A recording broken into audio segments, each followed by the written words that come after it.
Hey guys, welcome back to another video. We'll be learning Newton's laws and different types of problems you might see during class and during homework. So let's get started. So first of all, we got Newton's three laws. The first law being objects at rest stay at rest unless acted upon, and that objects in motion stay in motion unless acted upon. Okay? And the second law is that force equals mass times acceleration. Force in this case could be for net force. I commonly see net force. So net force equals mass times acceleration. And the third law is the law of action and reactions. So for every action A, there must be an equal and opposite reaction B. So let's say object A hits object B with 100 newtons, then object B must hit object A back with 100 newtons. I know it sounds complicated, but it's just the thing that you need to know. So like I'll try to give you a better example. So like let's say I punch someone in the face with 100 newtons, right? That means, as silly as it sounds, that their face pushes back on my fist with 100 newtons. That's basically what it means. Okay? So keep these three laws in the back of your head. For AP Mechanics, this is really important. This is like forms the basics of everything, and it should, you should keep those in mind. Okay? So the first case that we'll be studying is active accelerations. So like let's say runners, cars, where the runner or the car themselves is supplying the force and everything needed. So let's say there's a runner in this case, right? He's running, right? And the force diagram would look like this. Since the runner is pushing on the earth backwards, he's pushing the earth backwards to move forwards, the force of friction would be pointed in this direction. So like let's say the runner was running this way, okay? Just keep that in mind. And the earth has to react with a force of friction in that way to counter his running. All right. So commonly, this is normally a misconception made by many students. They think that there's supposed to be like another force or something, or another force like that, but that's just not true, right? And the approach to these types of equations or problems is that you need to apply A equals F net over M, which is interchangeable with the second law, right? F equals MA. And if you divide M and put that over other side, F net over M equals acceleration, right? And for F net in this case, since there is only one supplying force of friction, that is the only thing necessary for F net. Force of friction, these problems may ask anything from the legs, like the effort they produce, like force of friction as a matter of, all that stuff. So this is for effort. This is for when you need to find the maximum acceleration that is possible. And this is for the burnout. The burnout is when the runner's legs is so strong that he produces so much force that the force of friction cannot keep up, right? The earth cannot, react in such a manner. So you can Google what burnout is. I know I didn't explain it that well, but I'm trying my best. And in the other case, when the runner is slowing down, the diagrams are just switched around. Force of friction is that way. So, yeah. And in the third type of problem that you may encounter is passive acceleration. So let's say there's an object, right? It's being pushed with a force F that way, right? So the diagram is that F forward, right? And it's opposed by force of friction backwards. Usually the problem tells you if there's friction or not. They usually say on a frictionless table, whatever. And then if you encounter one of those problems, you can just forget about the force of friction part, right? Okay, but in this case, let's say there is friction, right? There's friction between the object and the table. So that means acceleration has to equal F net over M, right? So F net in this case, the net force, F minus mu mg. And you might be wondering where I got the mu mg from, is that the net force is moving this way, right? So F has to minus no, F minus force of friction will be net force. So, and force of friction is mu F normal. That's just like a common thing. Here, I'll write that out. Force of friction equals mu F normal, right? And F normal can be known is equal to force of gravity, well, in this case. So force of gravity equals mg. So F minus mu mg over m equals acceleration. That's pretty much it. And if in any case force equals the force of friction opposing, the object will remain at rest, or it will be constantly in motion with a constantly, it has a constant velocity. I meant it's not accelerating at all. Okay. Well, another type of problem you may encounter is an angled approach. So like this, say there's an object, right? Someone pulls on the object diagonally with a force of F, right? The diagram would be different in this case. As you can see, F normal, Fg, force friction, and an F at the diagonal, and theta, right? So in this case, acceleration would have to equal F cos theta from here, right? The cosine, remember cosine is this part. And that's the type of motion that we need, right? F cos theta minus mu, parentheses, mg minus F sine theta over m. Okay? And this is the F normal part, right? And judging from this, right? This is F cos and F sine. So for components, right? And you see that there are two upwards motions and one downwards motion. So basically that means that Fn plus F sine theta would have to equal Fg, or in this case, mg, right? And the reason why you're getting this part is that Fn, if you just solve it out, minus F sine theta, and you put that over there, normal force would equal mg minus F sine theta. And that's just the reasoning that you would do, since judging from this, right? Same thing for this, right? Forward motion, F cos theta, right? All about that. And moving on, we have a similar type from the one before. Someone's pushing on the object, right? Downward diagonal, right? So the diagram would look like this. Okay. Let me check something really quick. Yeah, the diagram will look like that. And so acceleration equals F cos theta, once again, minus mg plus, I'll write out, plus F sine theta over m, right? So theta over here, the motion, F cos theta right here, and F sine theta is right here. But in this case, it's different since mg plus F sine theta. So in this case, there are two downward motions, Fg and F sine theta, right? And it has to equal the upwards motions, which is normal force. So F normal equals force of gravity plus F sine theta over m. So this is the equation you might want to use, right? And we have vertical accelerations like elevators, rockets, whatever. So when acceleration equals 0, and here's the diagram, right? It either stays at rest, it moves up constantly, or it moves down constantly. Because remember, when acceleration equals 0, the object can still move at a constant rate, right? It's just acceleration is 0. It doesn't move, speed up or slow down, right? So let's say the acceleration is pointed upwards. That means it is moving up and it is speeding up. Or it can mean that the object is moving down while it's slowing down.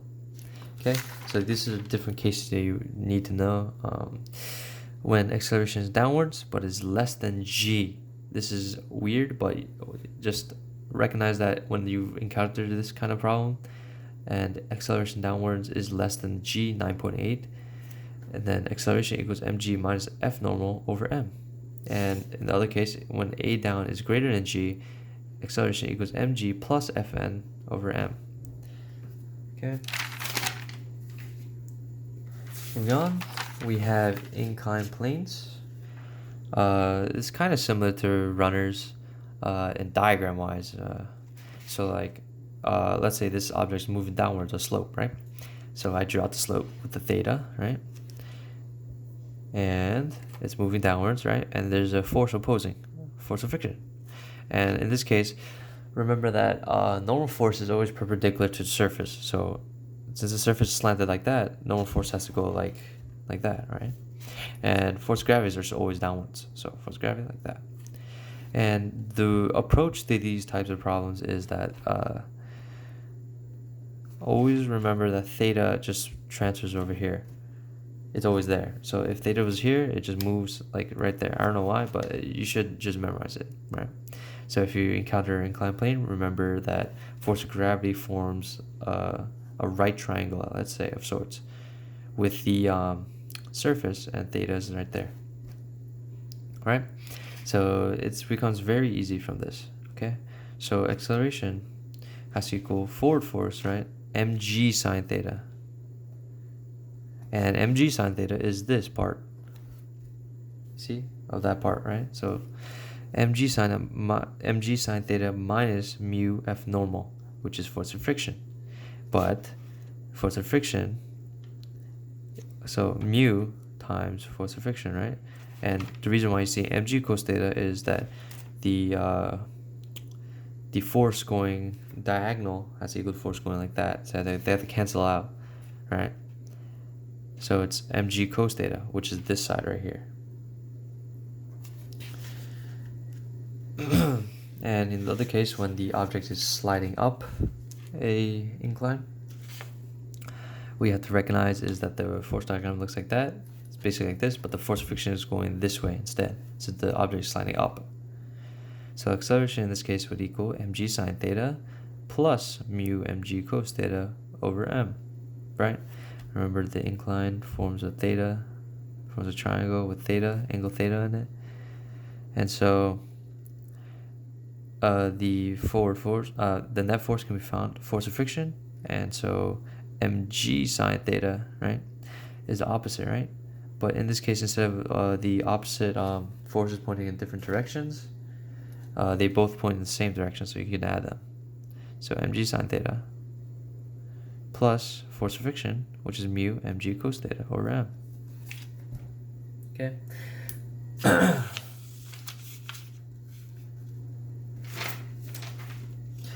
Another type of problem that you might see is a multi-body problem. So like trains or something, or like commonly I see like 3 masses connected with like strings like this, and there's a force pulling it with F, right? So the general approach in this problem, types of problems I meant, is that you have to draw like a diagram for each of these specific like masses, okay? And here in this type of problem, what you need to keep note of is that Newton's third law, where is it? Newton's third law, action reactions, takes note here, right? So the thing that stays the same, Fn, Fg, you know, same thing, M3G, right?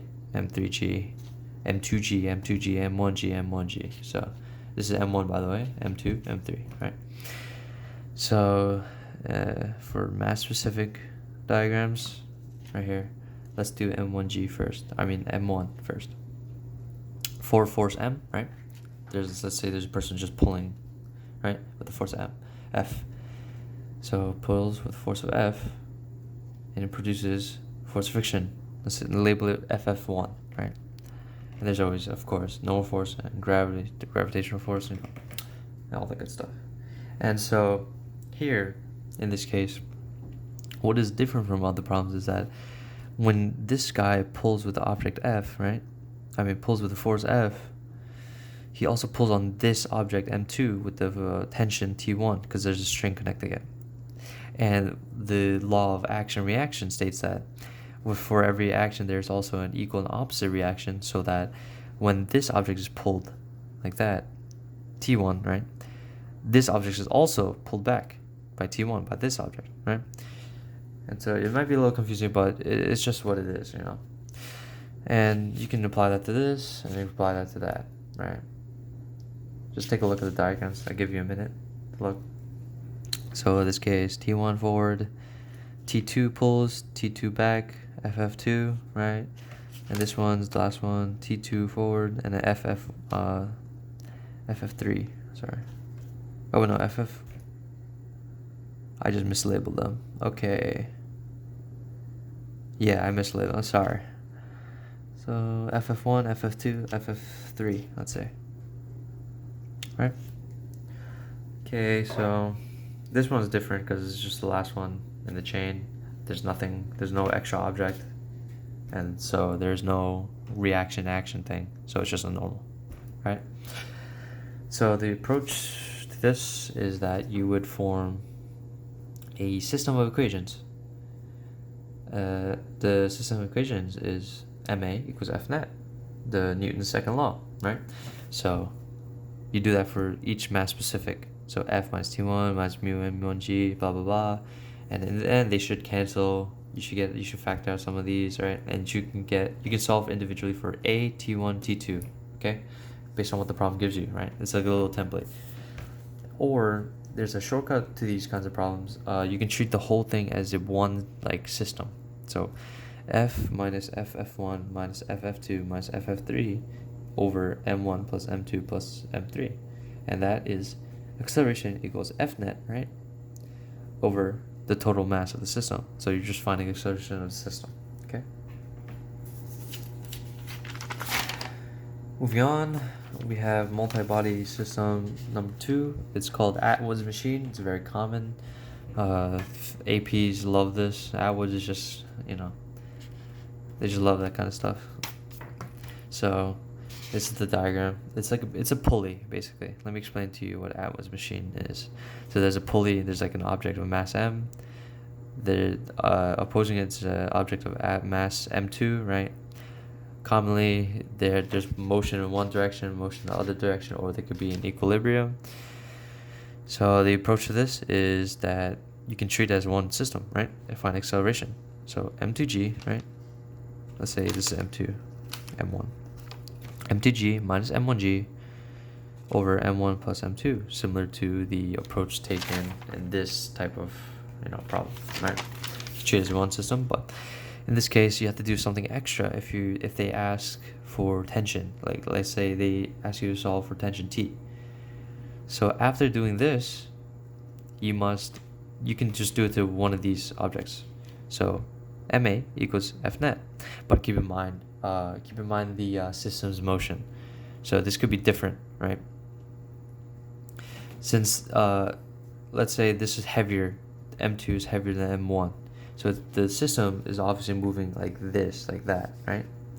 So that means that if you're solving for this, Fg minus T would have to happen, because F net cannot be this way when the whole system is moving this way, right? Similar for this, right? When the object is moving when the system is moving in this direction, right? Fg cannot be bigger than T, because that makes no sense, right? Then what it would be stating is that the system will be moving this way instead of this way. Okay, understand? So yeah, that's basically it. So keep in mind that it could be interchanged. So T minus M1G or like M2G minus T, all that. And we have multi-body 3, which is table and pulley. So there's an object resting on the table, right? And there's a pulley on the corner, and there's an object of mass M1 and mass M2, right? So the general approach, draw a force diagram. FFT, this is the one for the table. Tension's over here, by the way. Tension like that. Force of friction opposing. Natural force. Gravitational force. And for the one just suspended, that's just simple. That is just T up and then FG, right? The approach to this is very simple. You just form a system of equations again. Ma equals F net. Remember, ma equals F net, and you do it individually for these two. And you should solve for A or T based on what the problem gives you. Alright? Pretty simple. Last little unit right here is we got multi-body 4, and it is stacked blocks, right? So let's say there's an object M2 and there's an object M1 on top of M2, and the guy pulls on M2 with a force of F, right? So again, remember, force diagrams, right? Very important. So on the top, it's like the runner basically. Force friction like that, M1G, blah blah, natural force, force of gravity, same thing, yada yada. You know how to do all this, right? But in this case, this is different here, because the diagram for this is different, as you know. For normal force is M1G plus M2G, because remember that the object is still resting on top of it. So that would have to apply to this, because that can't just magically disappear, and you can't just factor out of the problem entirely. So you have to take note of that. So the only thing that changes really is that there's a normal force pointing downwards. Remember action reactions, force gravity, right? And so normal force equals M1G plus M2G in this case instead, and that's it. And so regarding these types of problems, there are like two different situations that you might encounter. So like, so let's say there's a guy pulling on M2 with M1 on top, and if it does not slip, you can regard it as a one total system.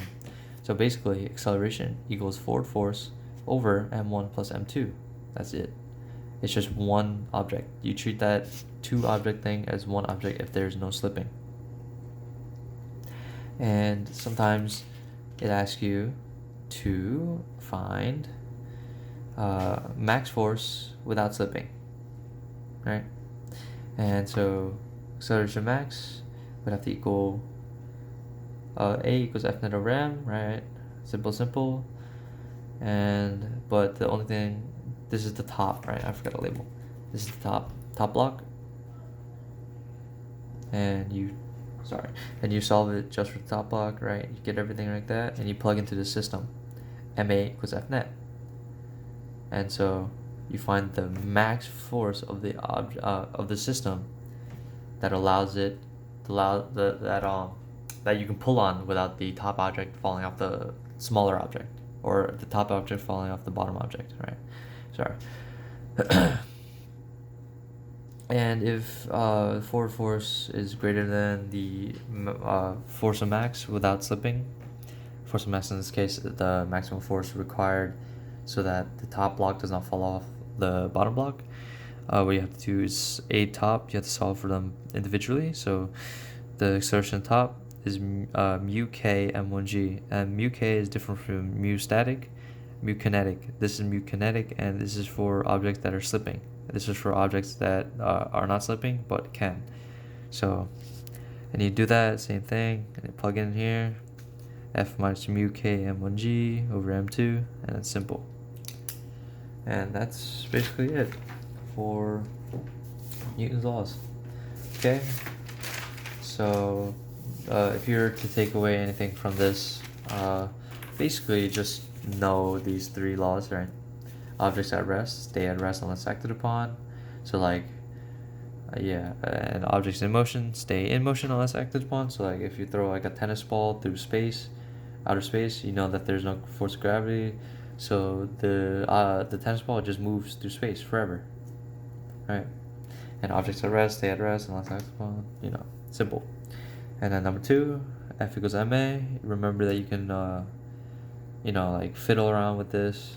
F net equals ma to produce A equals F net over m, and other variations. And number 3, maybe the most important that you want to pull out, or something that many students miss and get easy points off for, is action and reactions, right? Like, it's apparent in every type of like Newton's law, form or problem. So you just basically need to know, with every action there is an equal and opposite reaction in that case. So yeah. And other general tips regarding Newton's laws for that unit in school, what greatly benefited me the most was drawing force diagrams, right? Because there's a lot to manage on those harder types of problems in the APs, right? So you need force diagrams to keep yourself in check, unless you're like a genius and can do it all in your head, which there might be some of you, right? But I highly doubt. force diagrams keeps you in order, it keeps you organized, and it avoids you losing easy points on tests, spoken from experience. All right, so keep that in mind. Stay safe, everyone. I'll see you guys in the next video. Okay, bye.